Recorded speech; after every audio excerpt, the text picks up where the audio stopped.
जगत कवक, ठीक है, किंगडम कवक सर्वव्यापी होते हैं। जहाँ भी जीवन संभव है वहाँ कवक पाए जाते हैं। जल, थल, ठीक है ना, स्थल, कहीं पर भी, बर्फ, ठीक है ना, जीव के अंदर, जीव के ऊपर, पाप ऊपर, विभिन्न प्रकार के रोग उत्पन्न करते हैं। तो कवक क्या होते हैं? सर्वव्यापी होते हैं। संतरे का सड़ना और रोटी का सड़ना कवक के कारण होता है ना। संतरे वो सड़ जाते हैं, रोटी भी कभी कभी वो सड़ जाती है वर्षा के दिनों में। वो किसके कारण होता है? बोलो, कवक के कारण होता है। अब एक याद रखना, रोटी का कवक, रोटी का कवक का नाम ठीक है ना, इम्पोर्टेंट है। और मशरूम को हम कहते हैं सामान्य छत्रक, ठीक है। या देखो एनसीईआरटी में तो क्वेश्चन अलग अलग गिरोड़ा है, क्वेश्चन नहीं गिरोड़ा है तो एक, ठीक है। तो मशरूम सामान्य छत्रक, या इसको कहते हैं कुकुर मुद्दा कह सकते हैं, कवोनस, इसको ये भी क्या होते हैं? कवक होते हैं ना। और गेहूं का कीट रोग, ये मोस्ट है भाई, गेहूं का कीट रोग या गेहूं का, इसको कहते हैं रोली रोग। क्या कहते हैं? रोली रोग। ये भी किस कारण होता है? पक्सीनिया ग्रेविडिस कवक के कारण होता है। वर्ष का नाम तो क्या है? पक्सीनिया। एनसीईआरटी में ये दे रखा केवल पक्सीनिया। और जाती है ग्रेविडिस, इस कवक के कारण गेहूं का क्या होता है? कीट रोग होता है। इसको रोली रोग भी कहते हैं, ठीक है। देखो एक कवक के जगह नाम है सेकेरोमाइसीस सेरेविसी। अपवाद स्वरूप बाकी जो सारे कवक होते हैं बहुकोशिकीय होते हैं। ये कितने कोशिकीय होता है? एक कोशिकीय होता है। यूनिसेलुलर ऑर्गेनिज्म है ये। तो इसका उपयोग जो है वो डबल रोटी, जलेबी, बियर और पेड़ की जो उपयोग है उसके अंदर खमीर के रूप में इसको काम में लिया जाता है, ठीक है ना। एनसीईआरटी में दो चीजें दे रखी है, कौन कौन सी? डबल रोटी और बियर। अन्य चीजें भी इससे बनाई जाती है, व्यावसायिक उत्पाद इससे बनाए जाते हैं, ठीक है। और सरसों की पत्तियों पर सफेद धब्बे, या इसको बोलते हैं सफेद कीट या रस्ट, व्हाइट रस्ट जो रोग होता है इसके कारण होता है, कवक के कारण होता है। तो इसके कवक का नाम होता है एल्ब्यूगोकेटिडा। क्या नाम होता है? एल्ब्यूगोकेटिडा रोग पैथोजन होता है इसका। सरसों की पत्तियों पर सफेद धब्बे, जो सफेद, जिसको हम सफेद कीट भी कहते हैं, ये एल्ब्यूगोकेटिडा कवक के कारण होता है। इसके बाद बात करते हैं, देखो पेनिसिलियम वंश की कुछ जातियां हैं, जैसे पेनिसिलियम नोटेटम है, पेनिसिलियम क्राइसोजीनम है। इन कवकों से पेनिसिलिन नामक क्या प्राप्त की जाती है? एंटीबायोटिक प्राप्त की जाती है, ठीक है ना। ये इंपॉर्टेंट है भाई। विश्व युद्ध हुआ था ना, उसमें घायल सैनिकों का इससे क्या किया गया था? इलाज किया गया था। कबारा में फटो गया, ठीक है ना। इसकी खोज अनजाने में हुई है। इसकी खोज कैसे हुई है? अनजाने में। कोई वैज्ञानिक था अलेक्जेंडर फ्लेमिंग, वो जीवाणु पर कार्य कर रहा था और खोज किसकी कर ली? पेनिसिलिन, ठीक है। तो पेनिसिलियम नोटेटम या पेनिसिलियम जो क्राइसोजीनम होता है, इस पेनिसिलियम वंश के जो कवक होते हैं उनमें जो अलैंगिक जनन होता है विशेष प्रकार के बीजाणु द्वारा होता है, उसको हम बोलते हैं कोनिडिया। क्या बोलते हैं? और कोनिडिया की कुछ बातें आपको याद रखनी चाहिए। कोनिडिया बहिर्जात उत्पन्न होते हैं, ठीक है ना। कैसे उत्पन्न होते हैं? बहिर्जात उत्पन्न होते हैं। और ये अचल होते हैं, एक कोशिकीय होते हैं, अचल होते हैं और एक कोशिकीय होते हैं, ये याद रखो गया। और जो कवकों की कोशिका भित्ति होती है, सेल वॉल, वो किसकी बनी होती है? काइटिन और पॉलीसेकेराइड की बनी हुई होती है। इसकी बनी होती है काइटिन और पॉलीसेकेराइड की बनी हुई होती है, ठीक है ना। तो जो कवक झाड़ है उसके अंदर जो हाइपी होते हैं, कवक तंतु होते हैं, अगर कवक तंतु के अंदर पट नहीं बने हुए हैं, तो इसका मतलब है हाइपी के अंदर सैकोसी की स्टेज दिखाई देती है। यानी कि इस हाइपी के अंदर बहुत सारे साइटोप्लाज्म के अंदर क्या दिखाई देते हैं? केंद्रक दिखाई देते हैं। इसको बोलते हैं सिनोसाइट स्टेज या सैकोसी की अवस्था। तो ये जो तंतु है वो सैकोशिकी कवकीय तंतु या अपट्टीय कवक तंतु कहलाते हैं। ठीक है। और पट्टीय कवक तंतु के अंदर क्या होता है, हाइफी के अंदर जगह जगह क्या बन जाते हैं, इस प्रकार बन जाते हैं। हर एक खंड के अंदर एक केंद्र पाया जाता है। जैसे पट्टीय कवक तंतु होते हैं। कवकों का जो शरीर है वो तंतुओं का बना हुआ होता है। केवल ये जो कवक है ये एक कोशिकीय होता है, बाकी सारे कवक है वो क्या होते हैं, बहुकोशिकीय होते हैं। तो हाइफी का बना हुआ होता है। कवक तंतु मिलकर है वो कवक जाल जिसको हम कहते हैं माइसेलियम। ठीक है ना। इसका क्या करते हैं बोलो, निर्माण करते हैं। तो इसके बाद एक जो कवक होते हैं ये कैसे होते हैं, पोषण के आधार पर परपोषी होते हैं, यानी कि अपना भोजन कभी संयम नहीं बनाते हैं, ये दूसरों से अपना भोजन ग्रहण करते हैं।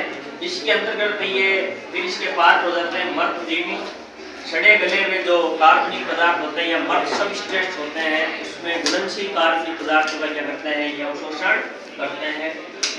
इसके बाद हम बात करें कवक है वो परजीवी भी होते हैं, यानी कि जंतुओं के ऊपर अंदर पेड़ पौधों के ऊपर या अंदर लेकर भी क्या करते हैं, भोजन प्राप्त करते हैं, यानी पैरासाइटिक भी होते हैं। और सहजीवी संबंध बनाकर भी रहते हैं कुछ कवक। जैसे लाइकेन जो होता है उसके अंदर नीचे वाला जो भाग होता है वो कवकांश होता है, ऊपर वाला भाग क्या होता है, सेवाला अंश होता है, या उसको बोल सकते हैं हम फाइकोबायोन। ठीक है ना। माइकोबायोन और फाइकोबायोन से मिलकर क्या बना होता है, लाइकेन बना होता है। तो जो कवक होते हैं ये नीचे से जल और खनिज लवणों का अवशोषण करके, मिनरल्स का अवशोषण करके किसको प्रदान करते हैं, शैवालों को। शैवाल बदले में इसको क्या प्रदान करते हैं, भोजन प्रदान करते हैं। इस प्रकार इनके बीच में क्या पाया जाता है, सहजीवी संबंध पाया जाता है। इसी प्रकार जिम्नोस्पर्म का एक पादप जिसका नाम है वाइनस्पुस श्रेणी का पादप है। तो वाइनस की जो रूट होती है वो कैसी होती है, मुस्लामूल होती है। कैसी होती है, मुस्लामूल होती है। उसके साथ ही कवक है वो सहजीवी संबंध बनाकर रहते हैं। ऐसी जो जड़ होती है उसको हम कहते हैं माइकोराइजा या कवक मूल कहा जाता है। ये काफी लाभकारी होती है पेड़ पौधों के लिए। अगर कवक में जनन की बात करें तो 3 प्रकार का जनन इसमें देखा जाता है, कायिक जनन, अलैंगिक जनन और लैंगिक जनन। तो एनसीईआरटी के अंदर दे रखा है कायिक जनन है वो, इसमें मुख्य 3 विधियां दे रखी है, खंडन है, विखंडन है और मुकुलन है। जैसे ईस्ट के अंदर किस विधि के द्वारा होता है, देखते हैं मुकुलन विधि के द्वारा जनन होता है। अलैंगिक जनन के अंदर हम देखते हैं तो कोनिडिया का नाम आता है, जैसे हमने अभी देखा था पेनिसिलियम वंश के कवकों के अंदर धानी बीजाणु या चल बीजाणु के द्वारा भी क्या होता है, अलैंगिक जनन होता है। और लैंगिक जनन के अंदर 3 प्रकार की संरचनाएं हमें देखने को मिलती है। पुष्पोरा विशिष्टांड के द्वारा जनन होता है, एस्कस बीजाणु के द्वारा जनन होता है और बेसिडियम बीजाणु के द्वारा जनन होता है। ये जो बीजाणु है एक संरचना के अंदर बनते हैं, उस संरचना को क्या कहा जाता है, अलनकाय कहा जाता है।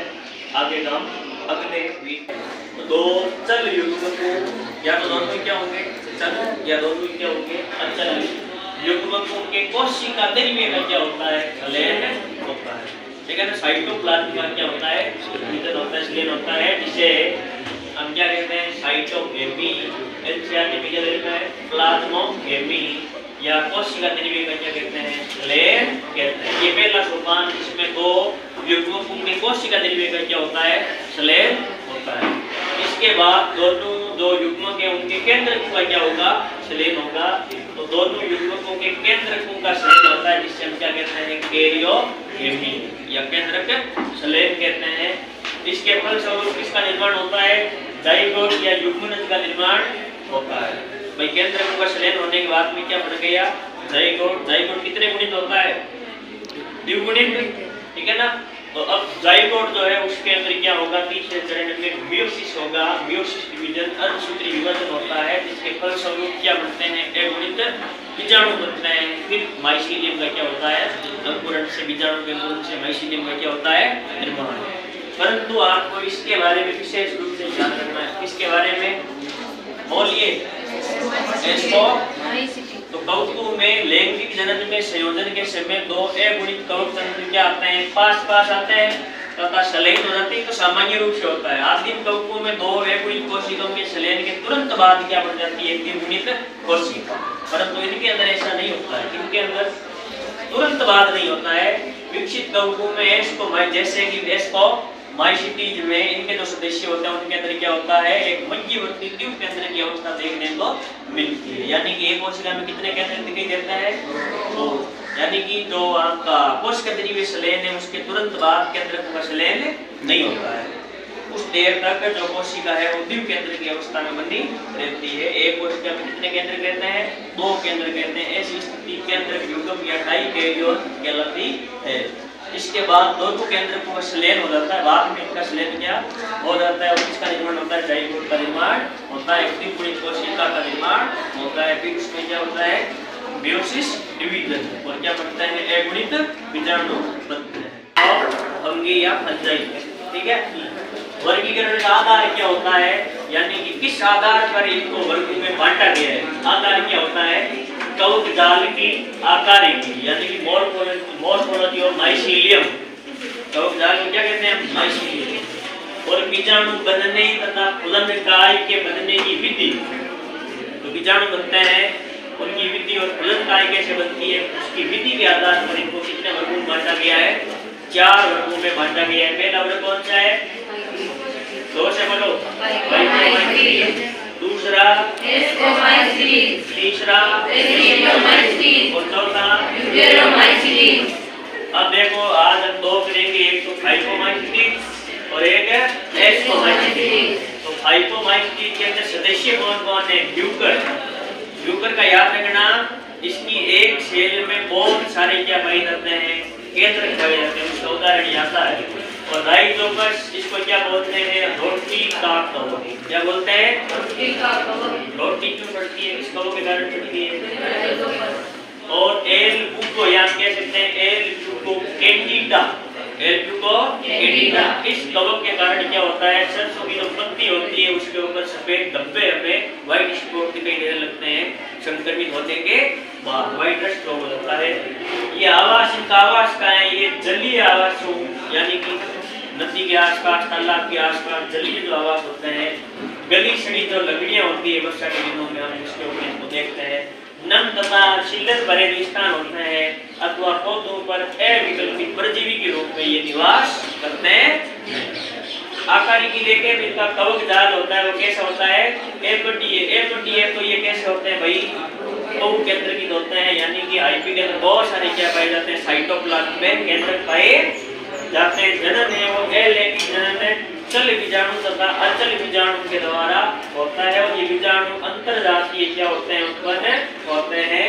और 2 युग्मकों के स्लेन से क्या होता है, युग्माणु बनता है। इनके जो युग्मक होते हैं वो समयुग्मकता, असमयुग्मकता, विषमयुग्मकता प्रकार के हो सकते हैं, ये मैंने आपको कई बार बताया। और इसको माइसिटीज के अंदर इनको हम क्या बोलते हैं, इंपॉर्टेंट है, ये ट्यूशन कई बार आया है भाई।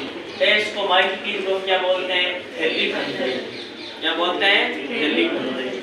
और इसके सदस्य के अंदर एक आपका प्रसिद्ध यीस्ट जिसका नाम सेकेरोमाइसिस सेरेसी, ये एक कोशिकीय होता है और बहुकोशिकीय होते हैं। बाकी सदस्य इसके पेनिसिलियम में तो ये कैसा होता है, बहुकोशिकीय होता है। एस्परजिलस आगे जाती होती है, नई पढ़ते हैं तो न्यूरोस्पोरा है। इस न्यूरोस्पोरा को क्या बोला जाता है, पादप जगत का ड्रोसोफिला। क्यों, क्योंकि ये जैव रासायनिक आनुवंशिक इसके ऊपर बहुत सारे प्रयोग किए जाते हैं, इसलिए कहा जाता है पादप जगत का ड्रोसोफिला। वैसे ड्रोसोफिला क्या होती है, फल मक्खी होती है, ड्रोसोफिला मेलेनोगास्टर। उसमें कितने क्रोमोसोम होते हैं, 8 क्रोमोसोम होते हैं। कितने क्रोमोसोम होते हैं, 8। तो इसको कहा जाता है पादप जगत का ड्रोसोफिला। किसको, न्यूरोस्पोरा कवक को जैव रासायनिक और आनुवंशिक प्रयोग होने के कारण बहुत सारे, इसलिए कहा जाता है पादप जगत का ड्रोसोफिला। और क्लेवी से परपूरिया, ये इतना ही लिखा हुआ है एनसीईआरटी में, क्लेवी से ये सदस्य इसका मोरिल व ट्रफल इसमें खाने योग्य होते हैं। मोरिल और ट्रफल जो कवक है इससे वर्ग के जो सदस्य हैं ये खाने योग्य होते हैं। आवास की बात करें तो आवास इनका है मर्दजीवी, ये जानते हो, ठीक है ना, यानी कि मर्द सबस्टेंस के ऊपर ये कार्बनिक पदार्थ को क्या करते हैं, अवशोषण कर लेते हैं। अपघटक होते हैं, डिकम्पोजर होते हैं, ये परजीवी होते हैं, पैरासाइट, चमलरानी यानी कि जो पशु का मल होता है, पशु विष्ठा होती है, उस पर रहकर भी ये अपना भोजन प्राप्त कर लेते हैं। इसके लिए नाम लिया जाता है समल भागी। आकारी की देखें तो कवक जाल कैसा होता है, शाखी तथा कटी होता है, यानी कि हर खंड में कितना केंद्रित होगा, एक सैकोसी की अवस्था इसमें देखने को नहीं मिलती है। जनन है वो अलैंगिक जनन किसके द्वारा होता है, पोनिडिया बीजाणु द्वारा होता है, क्योंकि नाम क्या है देखो यहाँ पर एडिसिडियम। और ये जो पोनिडिया है ये कैसे उत्पन्न होता है, वही जाल उत्पन्न होते हैं। ये किस में बनते हैं, पोनिडियम दर नामक कवक जाल होता है उस पर उत्पन्न होते हैं। लैंगिक जनन एस्कस बीजाणु के द्वारा होता है, ये याद रखोगे आप। और एस्कस बीजाणु जो होते हैं वो एस्कस नामक थैलीसम संरचना के अंदर बनते हैं।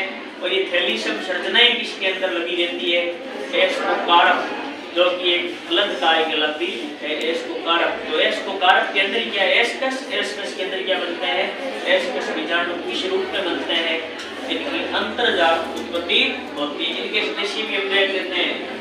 बेसिडियोमाइसीट का सदस्य कौन सा है, मशरूम, इसको कहते हैं एगेरिकस। क्या कहते हैं, एगेरिकस। ब्रेक्ट फंजाई, पकगोर, पक्षीनियन जो ग्रेविनी से गेहूं के अंदर क्या उत्पन्न करता है, ये किटरोग उत्पन्न करता है। और ऑफ की लेवल जिसको बोलते हैं हम कंड। और ड्यूटेरोमाइसीट जिसको हम अपूर्ण कवक कहते हैं, इसका सदस्य क्या है, अल्टरनेरिया, पॉलिटोट्राइकम और ट्राइकोडर्मा। ठीक है, ये इनके क्या है सदस्य।